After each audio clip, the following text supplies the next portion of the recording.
Morning to big TV నేను రేఖ. Big TV digital exclusive గా AP వర్ష సూచన అయితే చేసింది వాతావరణ శాఖ. మత్స్యకారులు ఎవరు కూడా వేటకు వెళ్లొద్దంటూ హెచ్చరికలు జారీ చేసింది. సో దీనికి సంబంధించిన బ్రేకింగ్ న్యూస్ ను మనము ఈ రోజు బిగ్ టీవీ డిజిటల్ ఎక్స్క్లూజివ్ గా చూద్దాం.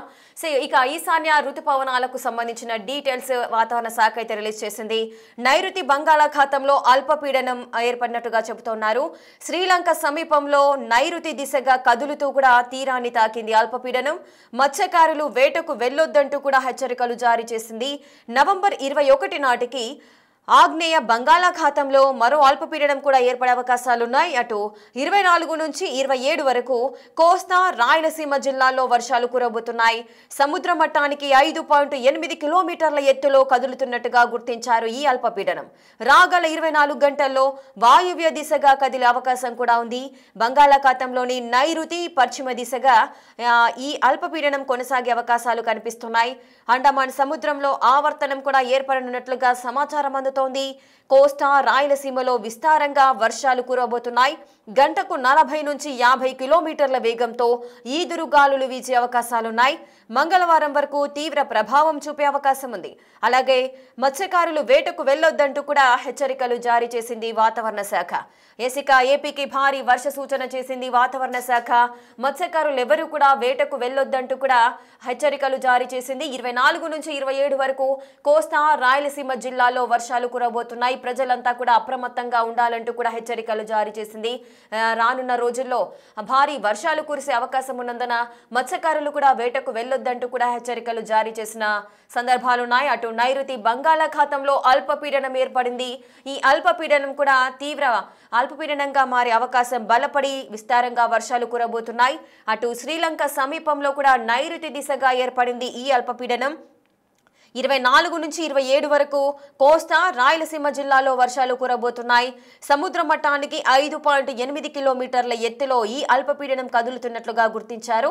ఇక రాగల 24 గంటల్లో వాయువ్య దిశగా ఈ అల్పపీడనం కదిలే అవకాశాలున్నాయి. బంగాళాఖాతంలోని నైరుతి పశ్చిమ దిశగా కదులుతోంది. అండమాన్ సముద్రంలో ఆవర్తనం కూడా ఏర్పడబోతోంది. కోస్తా రాయలసీమలో విస్తారంగా వర్షాలు కురిసే అవకాశాలున్నాయి. ఇక ఈ భారీ వర్షాల నేపథ్యంలో గంటకు 40 నుంచి 50 కిలోమీటర్ల వేగంతో ఈదురుగాలులు వీచే అవకాశాలున్నాయి. ప్రజలంతా కూడా అప్రమత్తంగా ఉండాలంటూ కూడా వాతావరణ శాఖ హెచ్చరికలు జారీ చేస్తోంది. మంగళవారం వరకు తీవ్ర ప్రభావం చూపే అవకాశం ఉంది అంటున్నారు.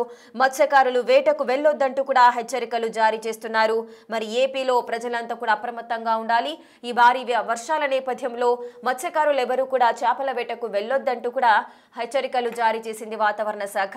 అటు నైరుతి బంగాళాఖాతంలో అల్పపీడనం ప్రభావంతో రాగల 24 గంటల్లో 30 నుంచి 40 నుంచి 50 కిలోమీటర్ల వేగంతో ఈదురుగాలులు వీచే అవకాశాలున్నాయి. ప్రజలంతా కూడా అప్రమత్తంగా ఉండాలి. అత్యవసరమైతే తప్పించి బయటకు రావద్దు అంటూ కూడా హెచ్చరికలు జారీ చేస్తున్నారు. ఏపీకి సంబంధించిన వెదర్ రిపోర్ట్ మా ప్రతినిధి గౌతమి అందిస్తారు. ఆ రిపోర్ట్ను ఒకసారి చూద్దాం. రానున్న 3 రోజుల్లోని వాతావరణంలోని మార్పులు వస్తున్నాయని చెప్పి ఇప్పటికే వెదర్ రిపోర్ట్స్ అయితే హెచ్చరికలు జారీ చేసిన సందర్భం కనిపిస్తుంది. ముఖ్యంగా రాత్రి వేళల్లోనే చలి తీవ్రత పెరిగే అవకాశాలు ఉన్నాయని కూడా చెప్తున్నారు. అయితే ఇప్పటికే మనం చూస్తూ ఉన్నాము చలి ఏ స్థాయిలో పెరిగిందో. సాయంత్రం 6 గంటల నుంచే చలి అన్నది బీభత్సంగా పెరుగుతున్న పరిస్థితి కనిపిస్తోంది. ఇంకా మధ్యరాత్రికి వచ్చేసరికి కూడా చలి తీవ్రత ఇంత కూడా పెరుగుతున్న సిచ్యువేషన్స్ ఉన్నాయి. ముఖ్యంగా అన్ని రాష్ట్రాల్లో కూడా హెచ్చరికలు అన్ని రాష్ట్రాల్లో కూడా ఇటు ఎల్లో అండ్ ఆరెంజ్ జోన్స్ కూడా చెప్పడం కూడా జరిగింది. అయితే ముఖ్యంగా ఇటు రాష్ట్రంలో చలి తీవ్రత ఇంకొక 3 రోజుల పాటు పడిపోయే అవకాశం ఉన్నట్టు కూడా మనకి ఇక్కడ క్లియర్గా కనిపిస్తోంది. సో ఏది ఏమైనా కూడా ప్రజలు కూడా చాలా అప్రమత్తంగా ఉండాలి అని కూడా చెప్తూ ఉన్నారు. అండ్ మరొక 3 రోజుల పాటు తెలంగాణ జిల్లాల్లో అధికంగా చలి తీవ్రత ఉండే అవకాశం ఉన్నట్టు కూడా తెలుస్తోంది. అయితే ఇదే కాకుండా జిల్లాలకు చలి కారణంగా ఇప్పటికీ ఎల్లో అలర్ట్ కూడా జారీ చేశారు. అయితే సాధారణంగా 2 లేదా 3 డిగ్రీలు తక్కువగా నమోదవుతున్న కనిష్ట ఉష్ణోగ్రతలుగా కూడా దీన్ని చెప్తూ ఉన్నారు. అయితే వాతావరణ శాఖ ఇప్పటికే అంత చలి ఉండకపోవచ్చు అని చెప్తున్నా కూడా ఇటు మనకి వెదర్ కండిషన్ కనుక చూసుకున్నట్లయితే అలా మనకి ఏమాత్రం కూడా కనిపించట్లేదు. ఉష్ణోగ్రతలు ఇంకొక 2-3 డిగ్రీలు పడిపోయి మరింత చలి పెరిగే అవకాశం ఉన్నట్టే మనకి ఇక్కడ క్లియర్గా కనిపిస్తుంది. ఇప్పటికే ప్రజలందరూ కూడా అవసరం పడుతున్న సిచ్యువేషన్స్ కూడా ఉన్నాయి. అండ్ 6 దాటిన తర్వాతే ఇళ్లలో నుంచి బయటకు కూడా రాని పరిస్థితులు కూడా కనిపిస్తున్నాయి. అయితే చలితో పాటు ఇటు దట్టంగా పొగమంచు కూడా కమ్ముకునే అవకాశం ఉన్నట్టు కూడా తెలుస్తుంది. అయితే రాత్రి వేళల్లోని పొగమంచు ఎక్కువగా ఉంటుంది. అండ్ తెల్లవారుజాము వరకు కూడా అంటే మనకి 7, 8 అయినా కూడా పొగమంచు వెళ్ళని సిచ్యువేషన్ కూడా కనిపిస్తూ ఉంటుంది. ఎందుకంటే ఈ 3 రోజుల పాటు సో వాహనాలు నడిపే వాళ్ళు, ముఖ్యంగా స్కూల్స్కి వెళ్ళే వాళ్ళు, ట్రావెలింగ్ చేసే వాళ్ళు కూడా చాలా జాగ్రత్తలు తీసుకోవాల్సిందిగా కూడా ఇప్పటికే వాతావరణ శాఖ కావచ్చు, లేకపోతే డిపార్ట్మెంట్ కూడా హెచ్చరికలు జారీ చేస్తూ ఉంది.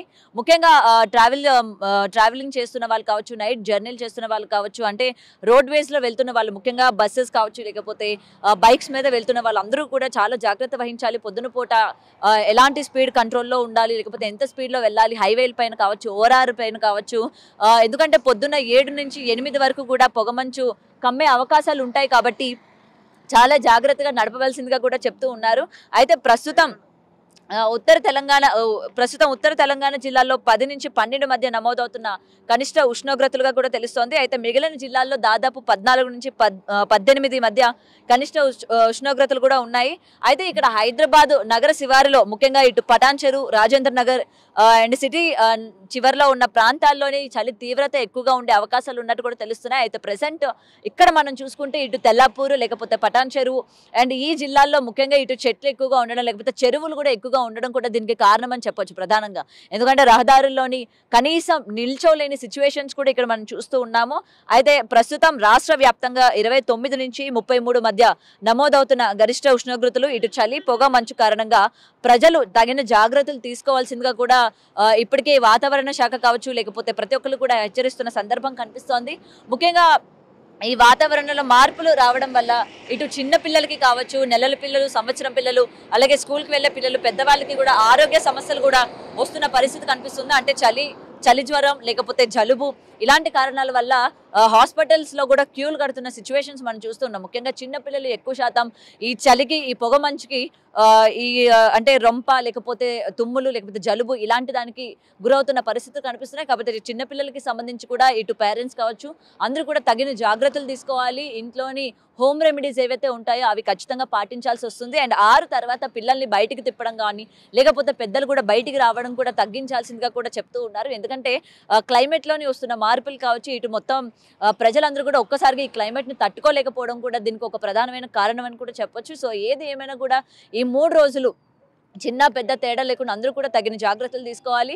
ముఖ్యంగా తెల్లవారుజామున ప్రయాణించే ప్రయాణికులు కావచ్చు, లేకపోతే స్కూల్కి వెళ్తున్న పిల్లలు కావచ్చు, ఈ ట్రాఫిక్ అంటే ముఖ్యంగా ఈ సిగ్నల్స్ దగ్గర కావచ్చు, లేకపోతే ఈ ట్రావెల్ చేస్తున్న వాళ్ళందరూ కూడా ఈ పొగమంచు కారణంగా యాక్సిడెంట్లకు గురయ్యే అవకాశాలు కూడా ఉన్నాయి. కాబట్టి వాళ్ళు ముఖ్యంగా తగిన జాగ్రత్తలు తీసుకోవాలి. ఎందుకంటే ఈ 3 రోజులు పొగమంచు ఎక్కువగా తీవ్రత ఉండడం వల్ల 7:30, 8 అయినా కూడా మనం ఎక్కడా కూడా సూర్యోదయం చూడని పరిస్థితి కనిపిస్తుంది. ఎందుకంటే మొత్తం కూడా పొగతోని అల్లుకునే సిచ్యువేషన్సే ఉంటాయి. కాబట్టి ట్రావెల్ చేసే వాళ్ళు చాలా లిమిటెడ్ స్పీడ్లో వెళ్ళాలి, తగిన జాగ్రత్తలు పాటించాలి. ముఖ్యంగా పిల్లల పట్ల ఇంట్లోని మామూలు రెమెడీస్ అనేవి పాటించాలి. అండ్ ముఖ్యంగా హాస్పిటల్స్కి వెళ్తున్న సిచ్యువేషన్స్ కూడా కనిపిస్తున్నాయి. కాబట్టి అవసరమైతే కానీ బయటికి రావద్దు అని చెప్పి కూడా ఇప్పటికే వాతావరణ శాఖ హెచ్చరికలు జారీ చేయడం కూడా జరిగింది. ముఖ్యంగా ఇటు ఎల్లో అలర్ట్ అండ్ గ్రీన్, ముఖ్యంగా ఆరెంజ్ అలర్ట్ చేసిన ఏరియాస్ ఏవైతే ఉన్నాయో అక్కడ ప్రజలు చాలా జాగ్రత్తగా ఉండాలి.